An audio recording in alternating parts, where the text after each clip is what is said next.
अस्सलामु अलैकुम नाज़रीन।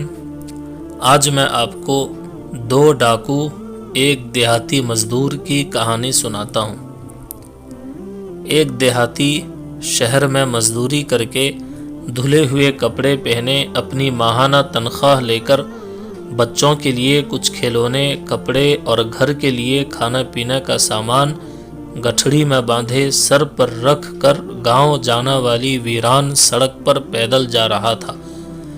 उसने देखा कि सड़क से कोई 4-5 एकड़ दूर कमाद की एक नुक्कड़ पर दो आदमी आपस में लड़ रहे हैं। एक दूसरे से गुत्थम गुत्था हैं और एक आध थप्पड़ मुक्का भी चल रहा है। बातों की समझ नहीं आ रही थी। सादा और भले आदमी ने जब ये मंजर देखा तो वो सड़क से नीचे उतरकर उस वीरान की तरफ चल पड़ा जहां वो दो आदमी लड़ रहे थे। करीब जाकर कुछ साफ सुनाई देने लगा। एक आदमी दूसरे को कह रहा था, तू चोर है। दूसरा पहले को कह रहा है, तू डाकू है। देहाती बेचारा उनके पास पहुंचा और गठड़ी सर से उतारी और नीचे रख कर उन दोनों को लड़ाई से छुड़ाते हुए कहने लगा कि तुम लोग आपस में क्यों लड़ते हो। तो उनमें से एक आदमी बोला, हम डाकू हैं, यहाँ सड़क से गुजरते गांव के देहातियों को वीराने में ले जाकर लूटते हैं। हमारी इस बात पर लड़ाई हो रही है कि ये कहता है कि मैंने तुम्हारी गठड़ी लेनी है, उसके अंदर जो माल होगा उसका होगा, जबकि मैं कहता हूँ कि नहीं, तुम उस देहाती के कपड़े और धोती उतारो और उसकी जेब में जितने पैसे होंगे वो तेरे होंगे। गठड़ी मैंने लेनी है। फिर दूसरा डाकू देहाती की तरफ मुंह करके बोला, अच्छा पाजी, हमारा फैसला तुम खुद ही करो कि तुमने गठड़ी किसको देनी है और कपड़े और धोती किसके हवाले करनी है।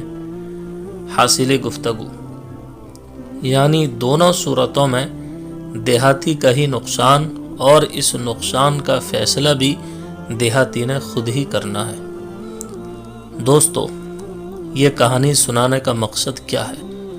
मकसद ये है कि हम रोज़ टीवी, सोशल मीडिया और दीगर प्लेटफॉर्म पर देखते और सुनते हैं कि एक जमात का हुक्मरान दूसरे को चोर, दूसरा हुक्मरान पहले को डाकू कहता है। एक दूसरे को गालिम गलूच करते हैं, एक दूसरे से लड़ते हैं और फिर अवाम से कहते हैं, इधर आओ, हमारा फैसला करो कि हम में से कौन सच्चा और कौन झूठा है। मेरी आप लोगों से गुजारिश है कि आप शरीफ लोग हैं, अपनी मजदूरी करें, अपना और अपने बच्चों के लिए रिज़्क़ हलाल कमाएं, अपनी मंजिल की सड़क पर सीधा अपने घर जाएं और खामख्वाह इन सियासतदानों का फैसला करवाने के लिए पोस्टें, वीडियोज़ भेजकर अपना वक्त ज़ाय न करें, वरना जो भी हुक्मरान आएगा उसने लूटना आपको ही है और मिलकर लूटना है। फिर आपको खुद ही फैसला करना पड़ेगा कि आपने गठड़ी किसको देनी है और कुर्ता और धोती किसके हवाले करनी है।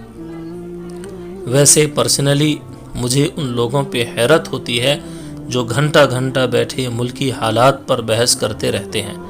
ये हो गया, वो हो गया, उसने ऐसे कर दिया और उसने वैसे कर दिया। उनके ऐसे करने से न तो मुल्क के हालात ठीक होते हैं और न ही कोई जियो न्यूज़ का कैमरा रिकॉर्डिंग के लिए आता है और फ़ायदा भी कुछ नहीं होता। इसलिए इन सब चीज़ों से बचें। अल्लाह ताला हम सबको हिदायत नसीब फरमाए। तो दोस्तों, कहानी कैसी लगी? अगर कहानी अच्छी लगी तो लाइक करें, कमेंट करें, शेयर करें और ऐसे ही अच्छी अच्छी कहानियों के लिए हमारे चैनल को सब्सक्राइब करें।